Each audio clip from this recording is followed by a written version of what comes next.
Oi, gente.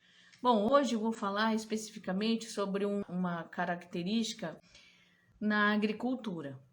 Bom, você já deve ter reparado que esse ano, o ano passado, houve alguns acontecimentos no clima que mudou todo o comportamento da agricultura, desde de produção de grãos até o alimento da agricultura familiar, no caso, por exemplo, frutas e hortaliças. Então, isso tudo acabou sendo alterado. O ano passado também mudou, esse ano também está diferente. Se vocês devem ter reparado, há uma intensidade gigantesca de chuva.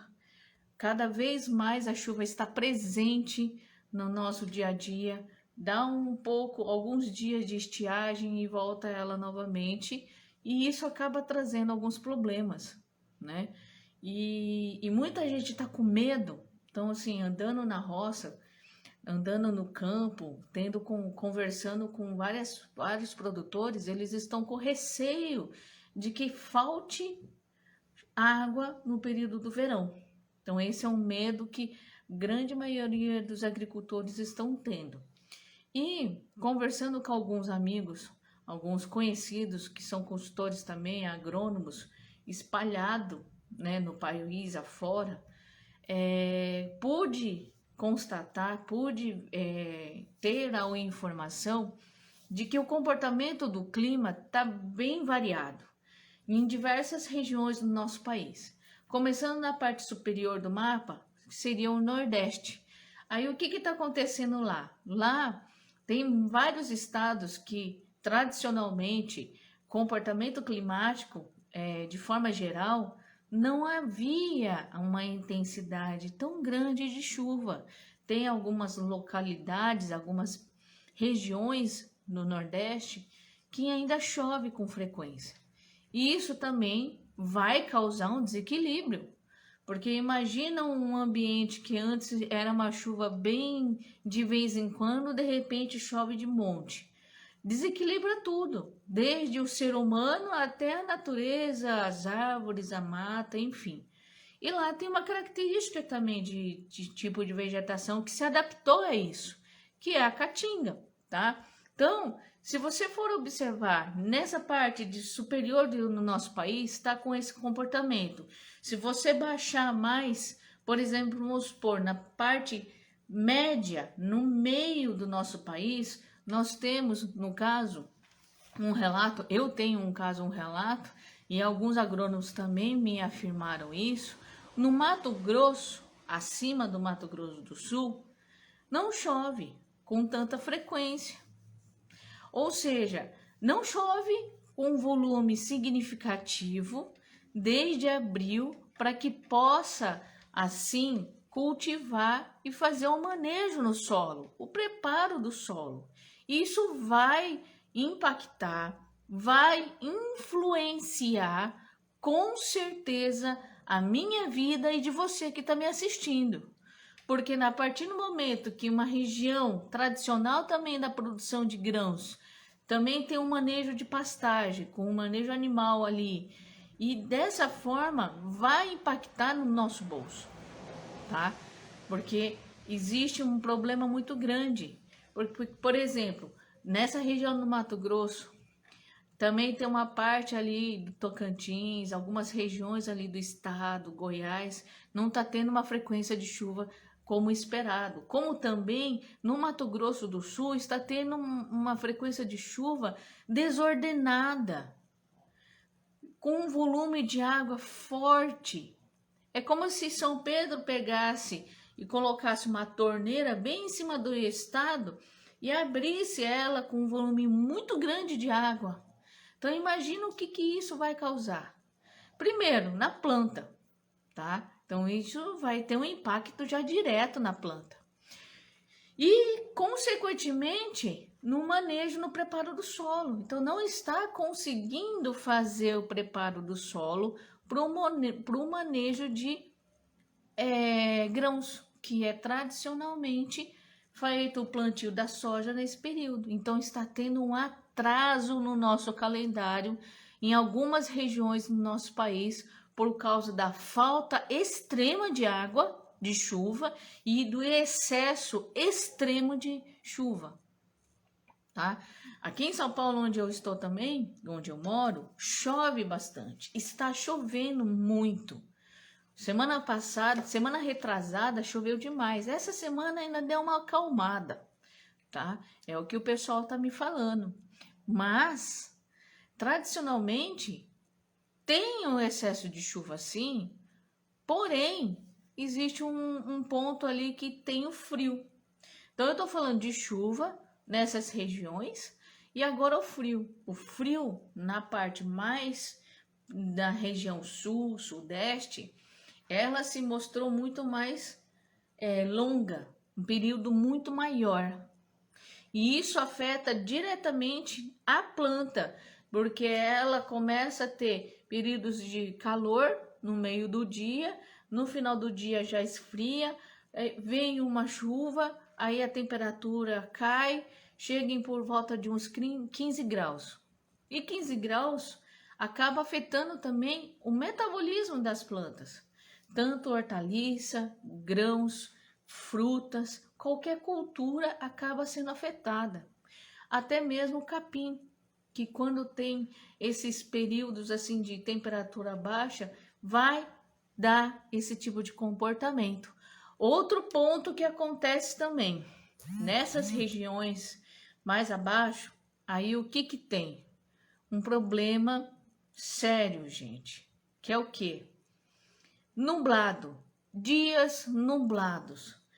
Para a gente, para nós, seres humanos, dias nublados não vai afetar a nossa produtividade, o nosso desempenho, o nosso trabalho, nossa vida. Nem do mamífero, até mesmo. Mas para uma planta, para essa planta, vai ser afetada por que motivo? Pelo simples motivo de que, quando você tem dias nublados, acontece o quê? Acontece que você acaba não tendo o trabalho da fotossíntese.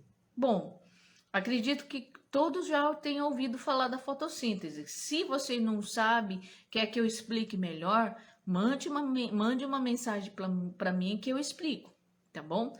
Mas fotossíntese, assim, um basicão, um resumão mesmo, é o quê? Gente, a fotossíntese, ela trabalha com o quê? É a luz que a planta recebe, tá? E essa luz que ela recebe do sol é que vai entrar num metabolismo que eu não vou explicar aqui, que é um pouco mais difícil. E aí vai fazer o quê? Ela vai converter essa força que vem do sol, vai juntar o dióxido de carbono, que é o CO2, com água e oxigênio. E aí, tendo essa junção, né, esse casamento de CO2 e água, eu tenho a formação de energia. Então, sem o sol, sem a luz do sol, você não tem, tá? Você não tem o crescimento da planta.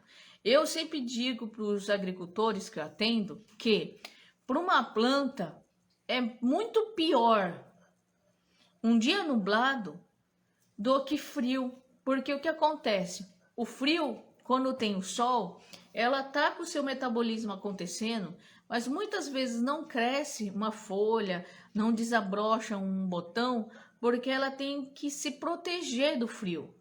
E dessa forma, ela vai pegar e separar aquela energia que é só para produtividade, para crescimento, formação de tecido, ela vai ser direcionada, desculpa, ela vai ser direcionada para se proteger do frio, tá bom? Então aí eu tenho uma competição aí. Então eu tenho a competição de fazer a planta crescer ou me proteger do frio. Aí tem esse ponto. Aí o que acontece? Dessa forma, nós temos que pensar no seguinte: esse clima realmente é interessante? É interessante. Só que muitos dias de frio você vai ocasionar o quê? Você vai levar com que esse crescimento ao ganho de peso de fruto, tá? Ganho de qualidade e etc., acaba ficando meio que deixado para lá, de lado, porque ela não tem luz solar, tá? Então são esses 3 pontos que está acontecendo de forma simultânea, tudo de uma vez, tá? Com as plantas quando ela está no campo, entendeu?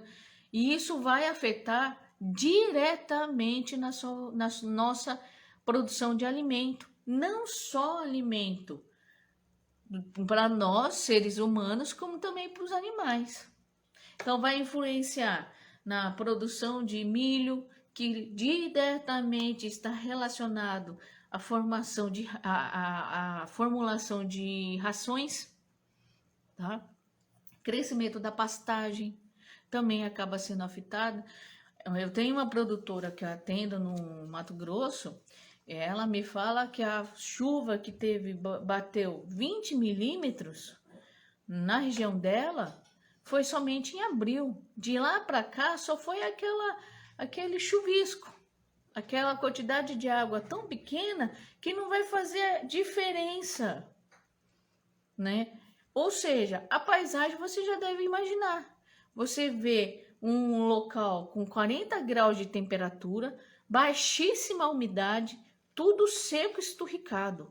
Aí você vê mais para o sul um local verdinho, verdinho, verdinho, tá? Com uma temperatura mais fresca, só que com uma quantidade gigantesca de chuva caindo periodicamente, tá? Então, acaba sendo alarmante, eu não sei, porque a gente vai ter que coletar dados e informações para poder dar um posicionamento mais certo, mais correto, sem fugir muito do que a gente está acostumado, mas que pode sim afetar no que você vai colher. Que nem, por exemplo, tive agricultores no Mato Grosso do Sul que, devido ao excesso de água em um período curto de horas num dia, o que aconteceu?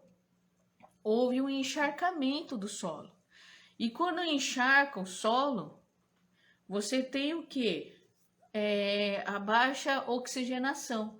E não sei se vocês sabem, a raiz precisa de oxigenação também.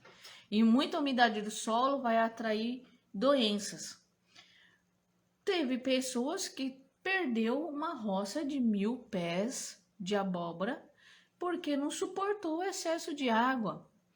Pimentão também foi perdido porque entrou bactéria. Acabou danificando o sistema radicular. Roça nova com solo encharcado. A semente que acaba de ser semeada, passa alguns dias, ela não germina, ela não consegue sair do chão.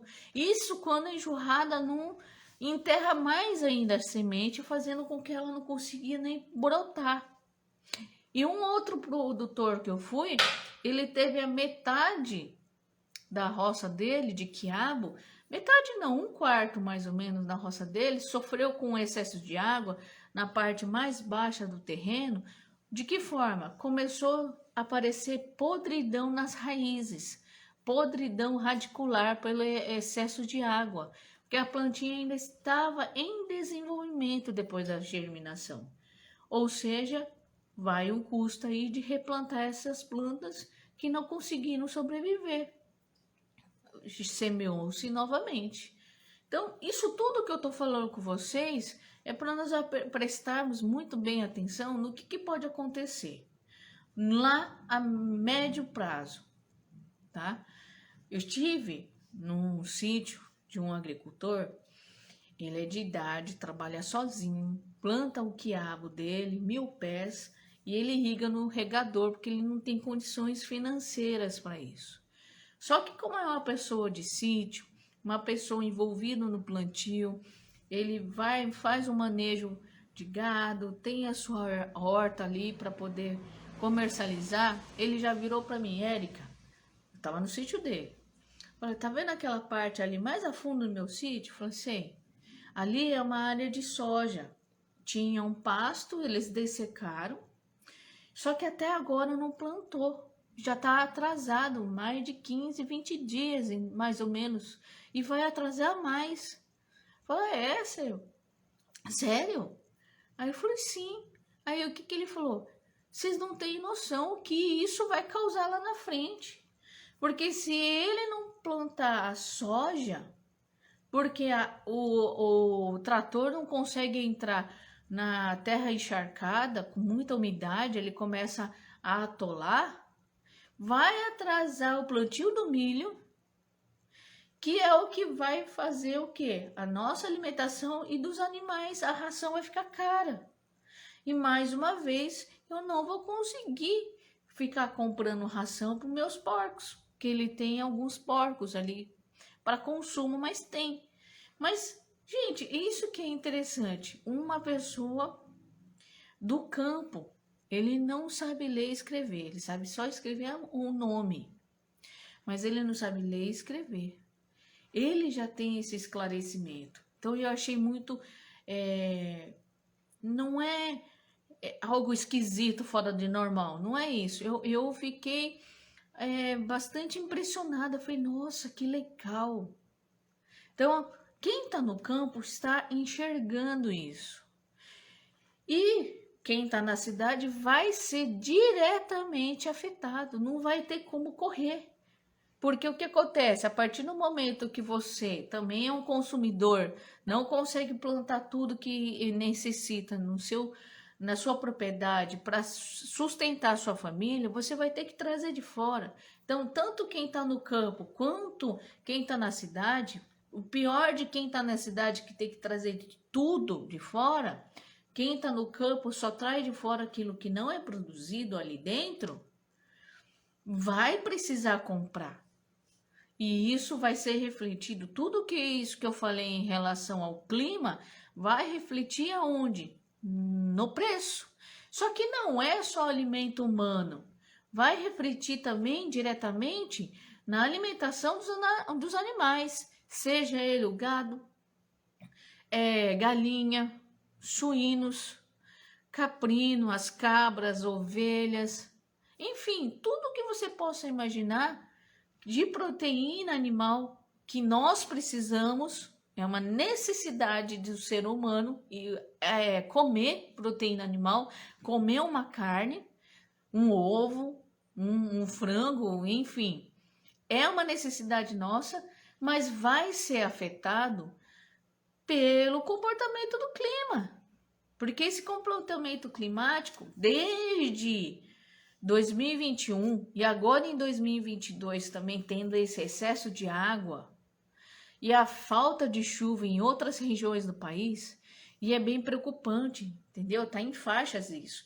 Então, assim, conversando com o pessoal que eu tenho contato, que está na parte de consultoria, eles falam, Érica, tem uma faixa bem expressiva, mais parte sul do nosso país, na qual está havendo baixas temperaturas. Às vezes eles conseguem subir o mapa, essa frente fria, então vai subindo até Minas, né? Um pouquinho ali do Goiás, mas eles concentram mais no Mato Grosso do Sul. Então, esse comportamento de frio, de baixa temperatura, em torno de 15 graus, é o que vai estar tendo a influência no comportamento da planta. Sem dizer também o excesso de água, porque as chuvas estão constantes. Tem produtor que eu atendo, Érica, me desculpa, mas você veio aqui no mês passado, me deu toda a orientação para poder iniciar meu plantio de quiabo, eu não consegui fazer.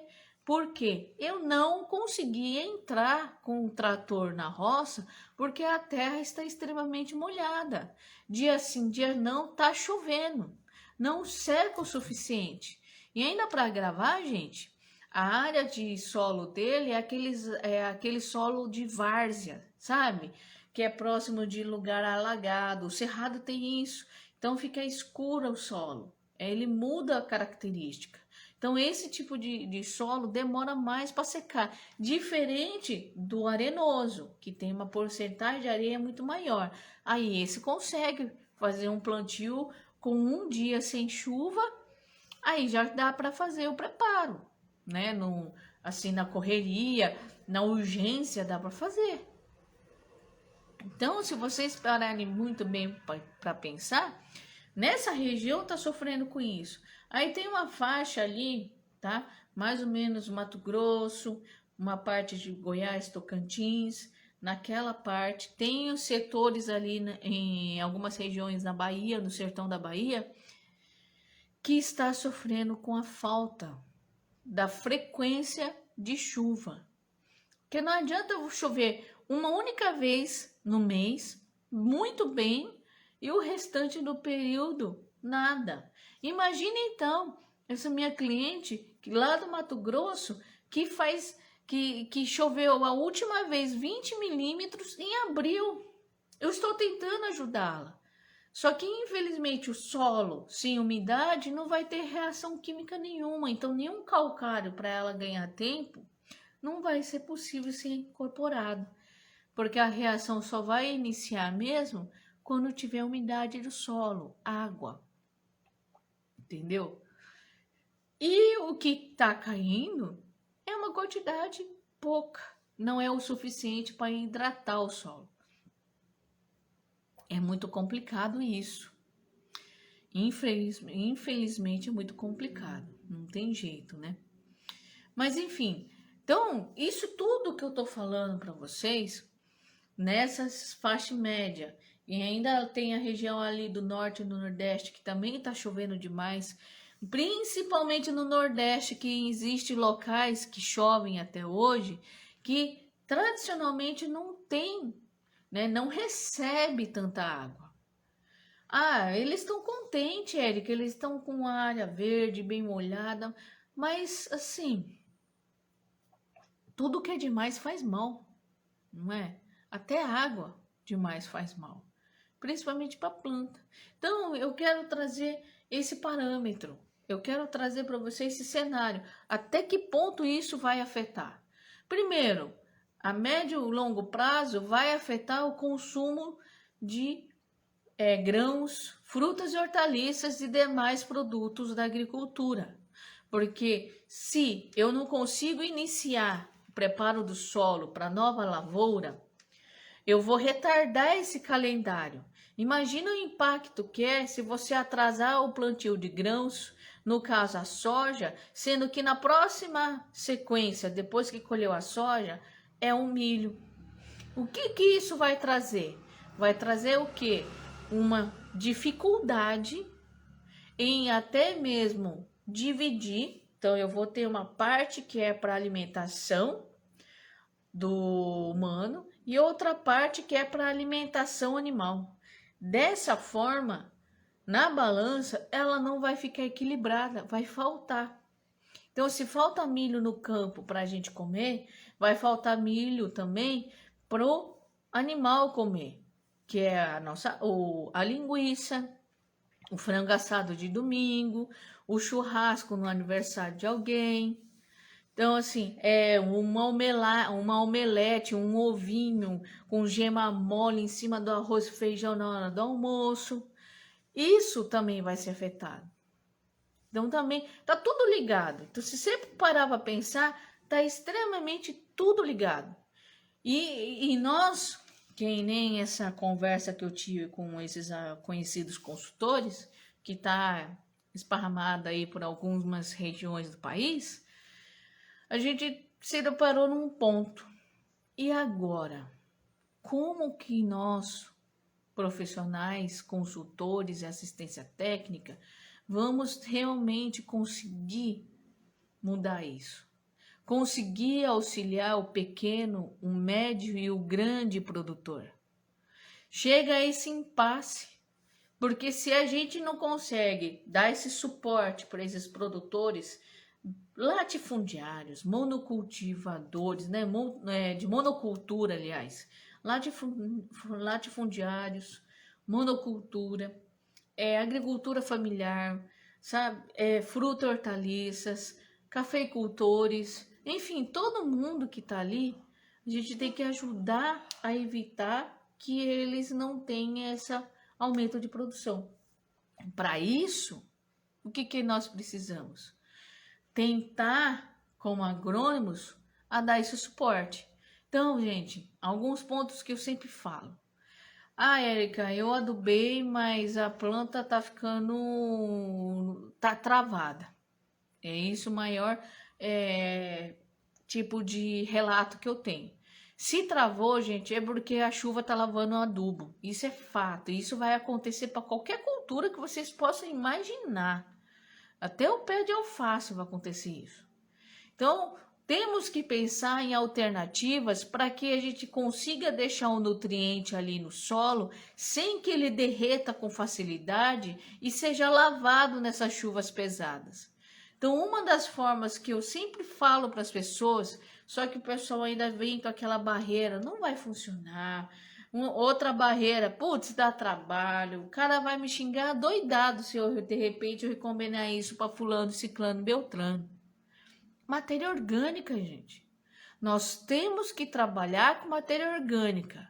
Por que é que pessoas do agro, pessoas do agronegócio já descobriram que matéria orgânica tem que estar presente? Só para vocês terem ideia, gente. Logo mais eu vou postar um Reels mostrando isso. Tem pastagens, por causa da chuva, tá com um volume de massa, coisa mais linda no mundo, que o gato já bateu, aquele período ali de ficar ali naquela área já foi. Deixou aquela matéria orgânica para soja. Mas por que que o grande está fazendo isso? Porque ele sabe que além da matéria orgânica oferecer adubo, porque ele vai degradar, vai apodrecer ali no solo, ele vai proteger também o nutriente sendo retido nessa matéria e liberado pouco a pouco. Então, a perda por causa da lavagem, da chuva forte, diminui. Isso acaba tendo o quê? Menor prejuízo e faz com que a planta venha de forma saudável e se sentindo nutrida. Se eles lá, grandes, já estão fazendo isso, por que que nós, médios e pequenos, não podemos, não é? Então, assim, trabalhe com matéria orgânica, tenta colocar alguma coisa, esterco, o que vocês tiverem. Eu sei que é um trabalho árduo, mas todas as pessoas que já fizeram isso deu certo, entendeu? Deu muito certo. É que eu sei que muitas pessoas ficam na dúvida, o novo assusta. Só que isso não é novo, isso é o jeito que o pessoal lá de antigamente plantavam. Ou você acha que antigamente tinha NPK para ser comprado e colocado na roça? Pelo contrário, era esterco, não tinha herbicida, não tinha roçadeira, não tinha arada, era tudo num braço. O cultivo era localizado, ele fazia só um buraquinho ali, colocava tudo e aquela vegetação ali em torno, fazia capina, deixava o resto de plantas ali em cima, é dessa forma. E foi assim muito tempo, tá? Então, matéria orgânica é importante, ainda é e vai ser para sempre. Ah, Érica, mas existe hoje em dia adubos químicos que são todos preparados, peletizados, na qual eles demoram para derreter no solo. Então, se uma chuva forte vier, não vai ter o prejuízo de perder em profundidade esse nutriente. Ok, ok, eu sei que tem essas alternativas. Então, quem tem essa condição, ótimo, perfeito, vai conseguir. Mas sempre vai, quem compra esse tipo de adubo também vai ter matéria orgânica no solo, tá? Também vai. Dificilmente hoje em dia a gente vai encontrar quem não tenha. Então, no Mato Grosso do Sul, ele vai sair ali, vai sair, saiu o gado, o pasto tá com um volume de massa maravilhosa, tá até gosto. Ali vai entrar a soja. Aí, na colheita, todo o resíduo da cultura da soja fica no campo. Aí entra o milho e assim por diante. Depois do milho já entra também o pasto ou outro grão, dependendo da forma da fazenda trabalhar. Então, gente, é isso que a gente tem que observar. É isso que nós temos que refletir. Tem coisas que como essas fazendas têm um suporte muito grande de departamento técnico, que no caso nada mais é do que técnicos agrícolas, engenheiros agrônomos, trabalhando todos juntos, esse potencial de tentar trazer essa realidade para o dia a dia do campo é presente. Não tem para onde correr. Outra coisa que eu quero que vocês me escutem. Obedeçam os calendários de pulverizações. Se o preventivo é mais em conta, isso é com certeza. Não é eu, não é vocês, são todos sabem disso. Prevenir, né, é melhor do que remediar. Por quê? O remediar é caro. O remediar, não existe o remédio. Então, como tem essa loucura de clima, chove demais, aí sai e bate um solzão danado ali. Então, gente, vocês começam a ver que existem umas condições ali bem propícia para a doença. Então nós temos que prevenir isso. Só que a gente acaba não fazendo, não é? Mas na roça também é a mesma coisa, na lavoura é a mesma coisa. Principalmente doença, gente. Doença a gente não enxerga. Doença você não vê o esporo do fundo, uma pelota desse tamanho, voando assim aos olhos vistos e pousar na folha da planta para infectar. Não, ele é pequenininho e a gente não consegue ver. É levado pelo vento, é levado pela enxurrada. Então, se nós não prevenirmos algo que a gente não consegue enxergar, a gente não pode simplesmente chegar para remediar quando apareceu os sintomas. Buf! Explodiu os sintomas na roça. Várias vezes eu entro assim em roça, aí o produtor vira para mim, Érica do céu, olha, eu tô desacoroçoado, eu tô chateado demais. De uma hora para outra minha roça ficou desse jeito. Olha isso, o prejuízo. Falei, Aí ele joga lá um produto, dá uma seguradinha leve. Aí eu pergunto para ele, qual foi a última vez que você jogou? Ah, uns 20 dias atrás. Meu Deus do céu. Preventivo. Nós temos que prevenir. Se você consegue entrar na roça, pelo menos a cada 7 dias, pode você usar produtos registrados que tenham uma carência ali, que você consiga manter suas colheitas dentro da semana, ou essa colheita vai acontecer só no final da safra, como no caso dos grãos, você tem que entrar, mesmo sem ver a aplicação de defensivos, seja ela Caldas, que eu sempre passo para você, seja elas o defensivo agrícola registrada para a cultura que você está trabalhando, por favor, para não correr o risco de aceitar sugestão de balcão de revenda ou de vizinho para produto altamente tóxico que muitas vezes vai contaminar a sua terra e o que você come também. Porque eu já conheço gente que sabe que está jogando veneno forte, mas ele tem um pedacinho ali guardadinho, reservado e isolado, que ele só dá para a família. E não é uma ou duas pessoas que faz isso, é muita gente que não liga, né, para isso. Não vê a gravidade do que é. Então, são esses pontos. Use matéria orgânica. Faz o tratamento preventivo. Não espere a doença aparecer os sintomas, porque se os sintomas já estão ali, é porque ela já infectou essa planta há dias atrás. 10, 15 dias atrás. Então, desse jeito, será que eu não poderia ter feito uma aplicação por semana, pelo menos, para poder dar uma freada, uma segurada na explosão da população? Não é mais barato você fazer esse tipo de coisa? Muitas vezes, se você trabalhar dessa forma, você pode usar até um defensivo mais moderado, mais barato, e ele vai ter eficiência, porque a população é menor. Agora, com uma população gigantesca, explodindo ali, borbulhando dentro da roça, você vai ter que pagar caro por uma molécula com alta tecnologia para tentar limpar a roça dessa doença. Isso sai caro.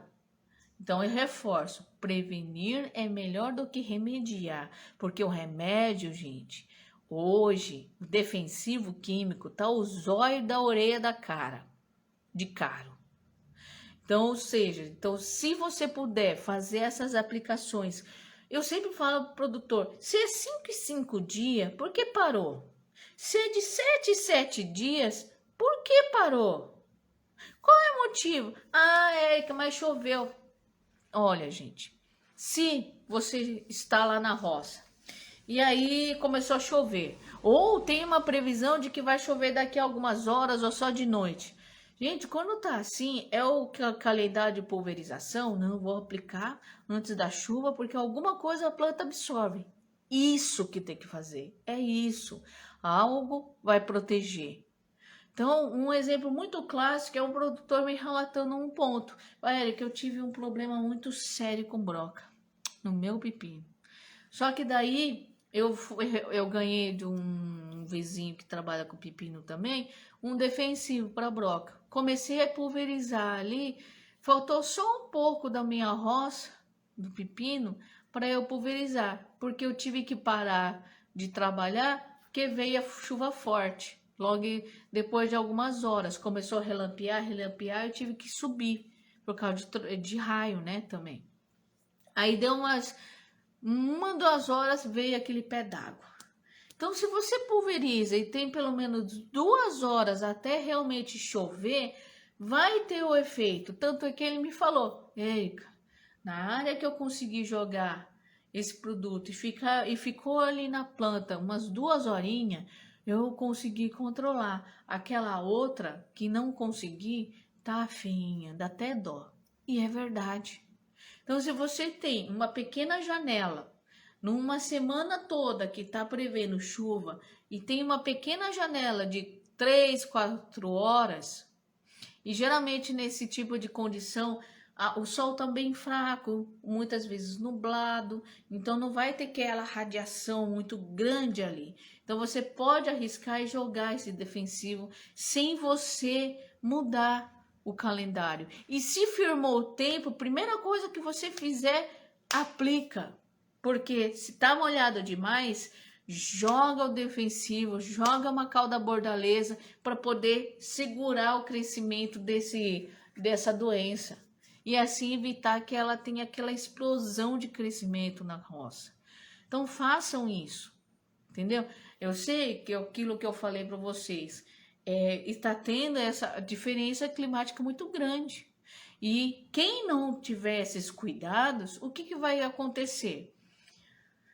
É triste chegar numa roça que muitas vezes você vê que poderia ter feito algo anteriormente e não foi feito, e o resultado é o quê? Perder cultura. Às vezes a cultura só você começou a colher ainda, quando você começou a ter o gostinho de que estava colhendo, para, porque a planta ela não tem nutriente. Existe um excesso de água encharcado no solo. Esse encharcado no solo mata a planta, porque ela fica sem como respirar e começa a dar muita doença. A raiz precisa também de oxigênio. Pouco, mas precisa. E ainda tem fungos e bactérias que pode crescer ali e assim por diante. Então, isso poderia ser evitado? Ah, poderia. Por exemplo, assim, tem muita gente que fala para mim, Érica, eu não tô conseguindo plantar muito, tendo muito sucesso nos meus plantios, porque muitas vezes quando eu planto, ele tem alguns problemas da cultura morrer, né? Tem algumas coisas desse tipo. Então, quando acontece isso, é que às vezes a gente não antecipou. Então, vocês têm que conhecer a terra, se ela tem característica de secar rápido ou de reter umidade. Tem que ver tudo isso. E para isso que tem os agrônomos, para poder auxiliar vocês. Não é simplesmente para deixar passar batido. Então, o que eu venho falar, o ponto principal da live de hoje é: verifique, sempre observe o que você tem na sua roça. Tentem sempre fazer um bom preparo do solo antes de colocar a cultura. Por favor, tem produtores que tão zelosos, tão detalhista, que ele fala para mim, Érica, eu tenho uma parte aqui não plantei ainda. Eu falei, ué, mas por quê? Eu estou esperando conseguir esterco. Olha isso, dá até orgulho. Tem outros que falam, eu ainda não plantei nessa roça porque eu estou esperando trazer a matéria orgânica, que é uma palhada de uma braquiária do pessoal das caminhão de melancia que começou a rodar por aí. Então, dá jeito, tem como a gente poder fazer, é só questão de planejar. E ele planeja tão certinho que ele só coloca a semente na terra da forma que eu oriento. E dá certo, minha gente. É que nem um produtor falou para mim, falou, Érica, é que muitas vezes o produtor foi tão enganado por agrônomos, principalmente agrônomos de revenda, de balcão, que fica enfiando a goela abaixo, defensivo que não funciona, que engana, é caro, faz o coitado ter dívida e assim por diante. E aí quando chega um consultor para fazer um trabalho, para poder orientar de forma correta, ele meio que torce o nariz e fala, isso aí não vai dar para frente, só vai fazer eu morrer de trabalhar e não vai dar resultado nenhum. Mas dá. Então, assim, dessa forma tem que ser feito, tem que correr atrás, tem que ver o que dá para ser feito, para não perder. E o preventivo, aquilo que eu já falei para vocês, não tem nem o que discutir ainda, né?